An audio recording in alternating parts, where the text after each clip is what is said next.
याची दखल कोण घेणार आहे अशा शीर्षकाखाली 15 डिसेंबर 2022 या दिवशी मी एक पोस्ट टाकली होती. फेसबुकवर ही पोस्ट होती, अजूनही माझ्या टाईमलाईनवर दिसते. व्हॉट्सॲपवरून पण काही ठिकाणी मी ही पोस्ट शेअर केली होती. त्याच्यात लिहिलं होतं मी की कोल्हापूर पन्हाळा रस्त्याच्या बाजूला असलेली अनेक झाडं लोकांनी जाळून नष्ट केली. या गोष्टीचं अनुकरण अनेक ठिकाणी होत गेलं, अजूनही ते होत आहे. कोल्हापूर उपनगरातील अनेक झाडं अशी जाळली जात आहेत. महापालिकेचे सफाई कर्मचारी देखील झाडाचा सुकलेला पाला गोळा करून झाडाच्या बुंद्याशी पेटवतात. असं नका करू म्हटलं तर स्थानिक नेत्यांची नावं सांगून अरेरावी करतात. कधी चकाट्या पिटत बसतात.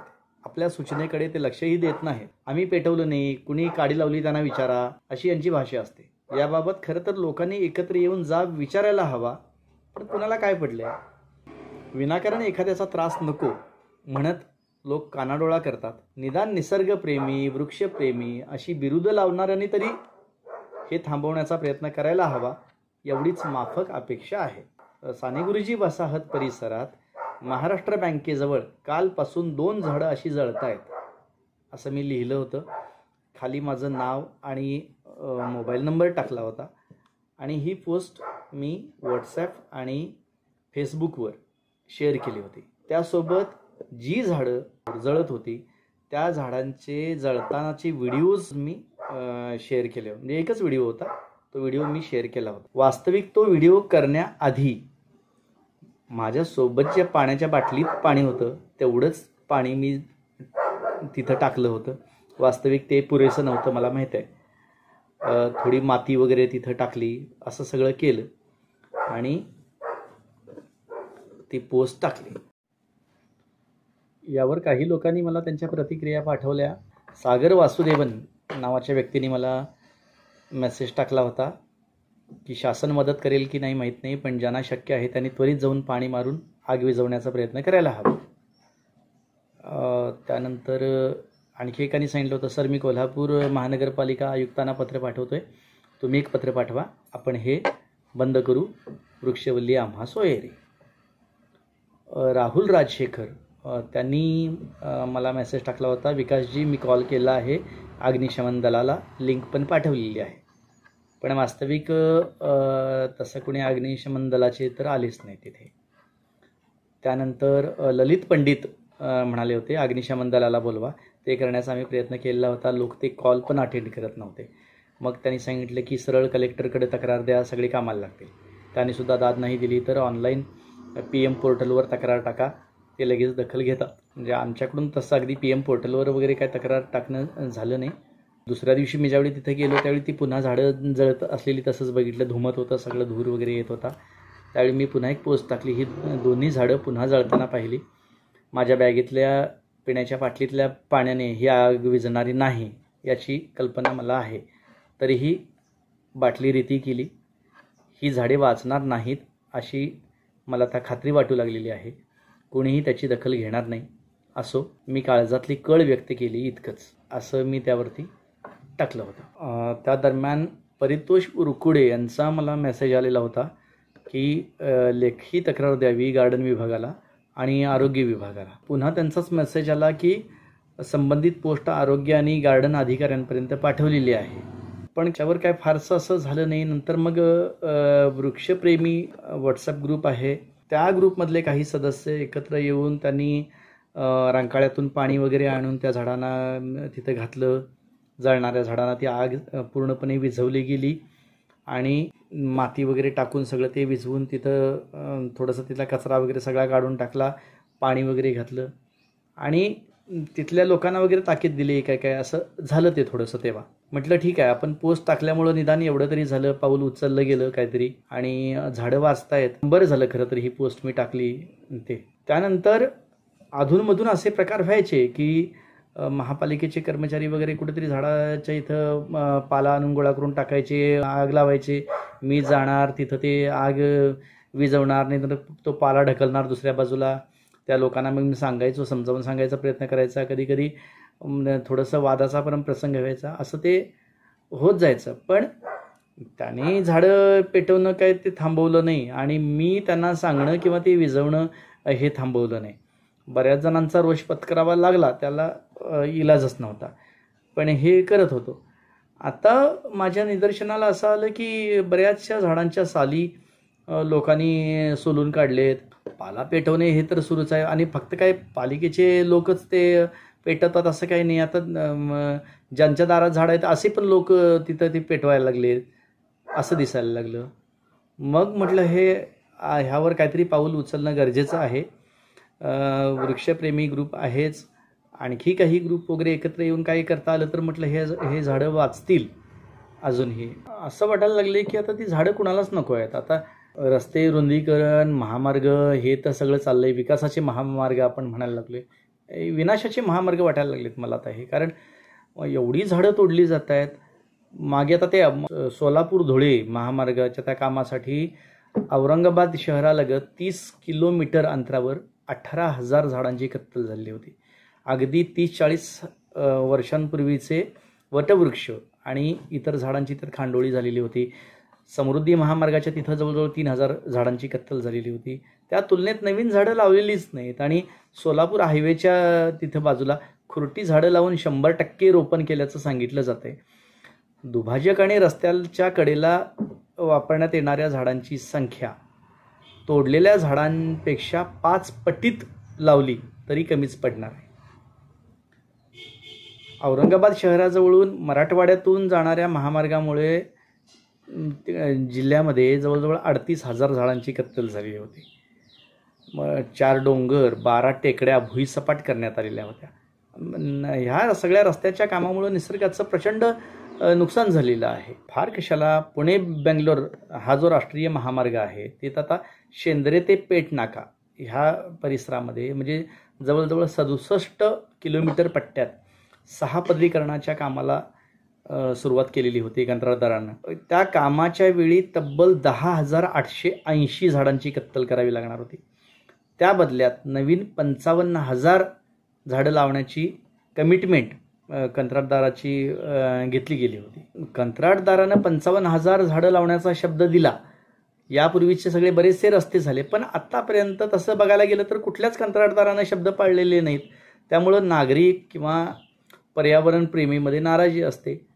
सध्याचा ठेकेदार हा शब्द पाळणार का असं विचारतात अनेक नागरिक. कंत्राटदार झाडं लावणार कुठं, त्याचा पाठपुरावा कोण करणार, त्यावर नियंत्रण कोणाचं राहणार, हे सगळ्या ह्या शंका असतात. पर्यावरणप्रेमी नागरिक व्यक्त करतात अशा शंका. मात्र झाडे न लावल्यास त्या कंत्राटदाराला हिसका दाखवण्याचा इशारा दिला गेला पाहिजे. तसं काहीतरी झालं पाहिजे. नागरिक किंवा पर्यावरणप्रेमी यांनी पुढे येऊन या गोष्टी करायलाच पाहिजेत. आणि हे महामार्गाचंच असं सांगत नाही, पण शहरात सुद्धा आता रस्ते विकास प्रकल्पामुळं शहराचा चेहरामोहरा बदलणार असं आपण म्हणतो. प्रकल्प राबवताना कोल्हापुरात सुद्धा 6,000पेक्षा जास्त झाडं तोडण्यात येणार होती. रस्ता तयार करण्यासाठी निसर्गाची बहुमोल ठेव म्हणजे झाड, आणि ही झाडं निर्दयीपणे तोडली जातात. रस्ते करताना रस्त्याची थोडी दिशा बदलली असती तर झाडं वाचली असती असं पण असतं, पण तसं होत नाही. अन्य पर्यायांचा विचार केला तर ह्या रस्ते प्रकल्पांतर्गत त्या अनुषंगानं बरीच झाडं वाचवण्यास मदत झाली असती, पण तो विचार केलेला दिसतच नाही. कोल्हापूर गारगोटी रस्ता बघा.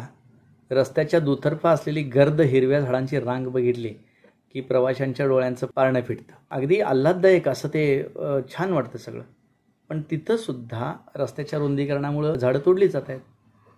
कोल्हापूर गारगोटी, गडिंग्लज गारगोटी, पाटगाव ह्या सगळ्या महामार्गांच्या रुंदीकरणाने तिकडे डांबरीकरणाचं काम, अगदी 50 वर्षांपूर्वीची रस्त्याच्या कडेला दोन्ही बाजूला वेगवेगळ्या जातींच्या वृक्षांची लागवड केलेली होती. आता तिथं निलगिरी, ऑस्ट्रेलियन बाभूळ, गुलमोहर, वटवृक्ष, बाभूळ, आंबा आणि आणखी काही स्थानिक प्रजातींचा समावेश होता. अशी ती डेरेदार आणि उंच झालेली झाडं होती. त्यामुळं रस्त्यावर नेहमी सावली असायची. भुदरगड तालुका तर अगदी कोकणाचं प्रवेशद्वार समजलं जायचं. अजूनही तसं समजलं जातं. गारगोटीपासून पाटगावकडे चालल्यानंतर रस्त्याच्या दुतर्फा असलेली झाडं इतकी घनदाट होती की रात्री अपरात्री अगदी एकट्यानं प्रवास करायचा म्हटलं तर भीती वाटावी. नांगरगाव, पिंपळगाव वगैरे त्या तिकडे 1245 झाडं होती. पाटगावपर्यंत हा आकडा कदाचित अर्धा ते पाऊण लाखांपर्यंत असेल. गारगोटी कोल्हापूर महामार्गाच्या रुंदीकरणामुळे ती बरीचशी झाडं गेली. रस्त्याचं रुंदीकरण होत असताना रस्त्याच्या लगत असणारी झाडं नाईलाजानं तोडावी लागत आहेत असं तिथले बांधकाम विभागाचे लोक सांगायचे. आणि बऱ्याचदा काय होतं, झाडं पडतात, वादळ आलं, वारा आला, झाडं पडतात, पाऊस मोठा पडला, झाडं पडतात. वास्तविक ती कमकुवत का होतात झाडं पडण्यासारखी? असं अगदी जुनी झाडं कशामुळे होतात? खाजगी बांधकामाच्या वेळी बेसमेंटसाठी खुदाई करताना झाडांची मुळं एका बाजूनं तोडली जातात. रस्ते विकास प्रकल्पाच्या वेळी फुटपाथ आणि गटारी करताना झाडांची कत्तल होतेच आणि झाडांची मुळं पण तोडली जातात. केबल खुदाई करताना, गटारी काढताना झाडांची मुळं अर्धवट तोडली जातात. त्यामुळं झाडांचं आयुष्य कमी होतं. एका बाजूला या झाडांचा भार कमी झाल्यामुळं भविष्यात अशी झाडं कोसळण्याचाच धोका अधिक असतो. अनेक वेळा झाड नकोसे झालेलं असतं, खोडात खिळे मारतात लोक किंवा तार गुंडाळतात किंवा मग मुळात कचरा जाळून झाडाला कमकुवत करण्याचे अनेक उद्योग असे सुरू असतात. पेविंग ब्लॉक, सिमेंट कट्टे असं घालून सगळं हवाबंद केल्यावर झाड नैसर्गिक अवस्थेत झाडं राहतच नाही. पाणीगुरुजी परिसरामध्ये काही झाडं आता मी बघतोय की झाडांच्या साली पूर्णपणे सोलल्या गेलेल्या आहेत. काही ठिकाणी पाला झाडाच्या बुंद्याशी आणून जाळण्याचे प्रकार होतात. काही झाडं अगदी त्याच्या म्हणजे वरपर्यंत जवळजवळ 10-12 फूट पूर्ण साल सोलून त्याला अगदी असं काय म्हणायचं, अगदी उघडं केलेलं असतंय, साल नसते झाडावर त्या, एवढं करून ती झाडं पूर्ण वाढलेली आहेत.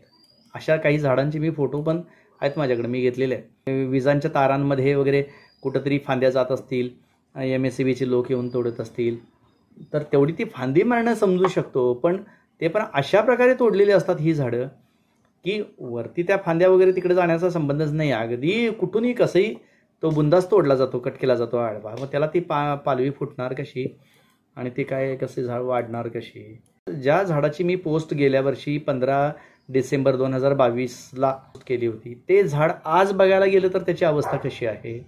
पूर्णपणे वाढलेलं आहे झाड. म्हणजे एवढं त्या लोकांना सांगून किंवा अगदी स्थानिक नेत्यांना आपले लोक जाऊन भेटून आले, त्यांच्याशी चर्चा केली, सगळं झालं की पण ही झाडं कुठं वाचली? म्हणजे शेवटी झाडं ज्यांना जाळायची होती त्यांनी जाळली आणि आपलं ते अपयश आहे. वृक्षप्रेमींचं म्हणा, व्यक्तीच्या माझं म्हणा, ह्या लोकांचं अपयश आहे. आपण झाडाला वाचवू शकलो नाही. आज हे सगळं बघितल्यानंतर मग मी पोस्ट टाकली की सानेगुरुजी वसाहत कोल्हापूर परिसरात राहणाऱ्या काही लोकांनी झाडे कायमची संपवण्याचा निर्धार केल्याचं दिसते. यासाठी वर्षभर सातत्याने त्या अनेक गोष्टी करताना दिसतात. कचरा आणून झाडांच्या बुंद्याभोवती जाळणे, झाडे कशीही कुठूनही कापणे, अशा गोष्टी तर आहेतच. कायद्याच्या कचाट्यात सापडायला नको म्हणून आता तर वेगळीच क्लुप्ती करताना लोक दिसत आहेत. बुंद्यापासून झाडांच्या साली सोलून टाकल्या जात आहेत. झाडे वाळली तर सहजपणे ती तोडली जातील असा यामागचा हेतू असावा. यावर आपण काय करू शकतो? आपण सारे वृक्षप्रेमी, निसर्गप्रेमी एकत्र येऊन निदान शिल्लक राहिलेल्या काही झाडांचा जीव वाचवू शकतो का? माझा लढा सुरूच आहे, पण सगळीकडे लक्ष ठेवण्यावर मर्यादा येत आहे. आपण सर्वजण मिळून काही करू शकलो तर ही झाडे नक्की वाचतील असे वाटते. एकदा एकत्र येऊन प्रत्यक्ष झाडे पाहू, त्यांचे फोटोज घेऊ, याच झाडांखाली बसून पुढील वाटचालीचे नियोजन करू आणि मग पाहू झाडांकडे वाकड्या नजरेने कोण पाहतो ते. चालेल का? कळवा. आपल्यातलाच एक विकास हे साधे अशी पोस्ट मी टाकलेली आहे. बघू काय होतं ते.